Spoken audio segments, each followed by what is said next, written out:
गुप्ता ने किया बड़ा ऐलान, दिल्ली बनेगी देश की नंबर 1 राज्य। दिल्ली को हस्तिनापुर बनाने का प्लान, भ्रष्टाचारी युग का हो चुका है विसर्जन।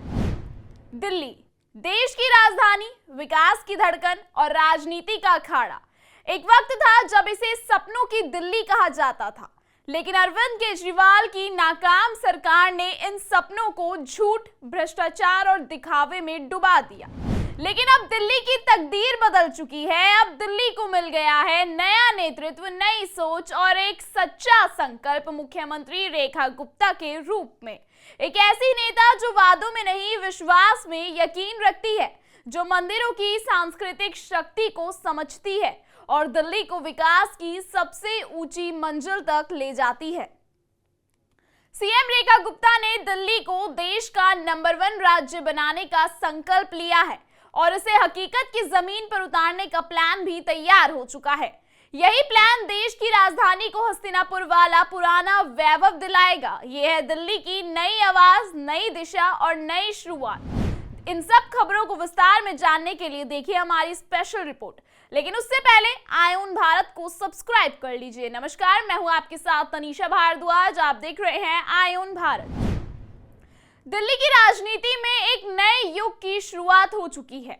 मुख्यमंत्री रेखा गुप्ता ने सोमवार को मयूर विहार फेज 1 में उत्तर गुरुवायूरप्पन मंदिर के 36वें वार्षिक उत्सव में शामिल होकर न केवल अपनी आस्था का परिचय दिया, बल्कि दिल्ली के भविष्य को लेकर एक बड़ा और प्रेरणादायक संकल्प भी दोहराया।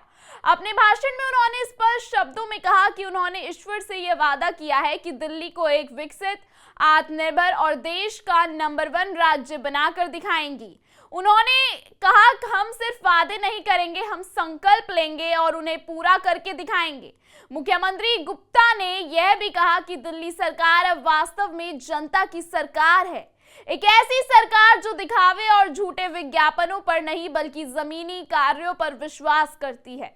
उन्होंने मलयाली समुदाय को धन्यवाद देते हुए कहा कि उन्होंने दिल्ली में भी वैसा ही धार्मिक और सांस्कृतिक वातावरण फिर से जीवंत कर दिया है, जैसा कि दक्षिण भारत के मंदिरों में अनुभव कर चुकी हैं।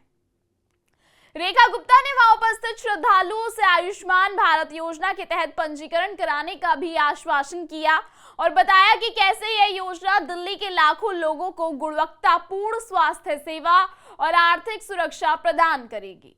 वास्तव में यह दृश्य दिल्ली की उस नई तस्वीर को दर्शा रहा था, जहां सरकार और जनता एक साथ कंधे से कंधा मिलाकर खड़ी हैं।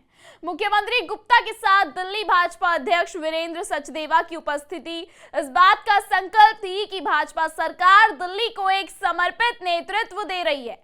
लेकिन जब रेखा गुप्ता विकास और ईमानदारी की बात करती हैं, तो यह बात सीधे उस अराजक, भ्रष्ट और खोखली व्यवस्था पर एक तमाचा है जिसे अरविंद केजरीवाल ने पिछले 10 वर्षों से पनपने दिया।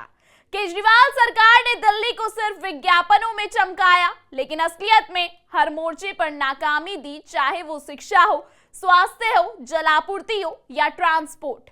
मोहल्ला क्लिनिक सिर्फ फोटो खिंचवाने के अड्डे बन गए और स्कूलों की हालत जो की तो रही। भ्रष्टाचार का आलम ऐसा रहा कि खुद केजरीवाल के सबसे करीबी मंत्री शराब घोटाले और घूसकांड में जेल की हवा खानी पड़ी।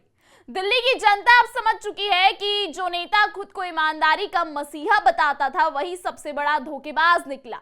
लेकिन दूसरी तरफ बिल्कुल डिफरेंट, रेखा गुप्ता ने दिल्ली के मंदिरों, संस्कृति, स्वास्थ्य, शिक्षा और पारदर्शी प्रशासन के माध्यम से आगे ले जाने का काम कर रही हैं।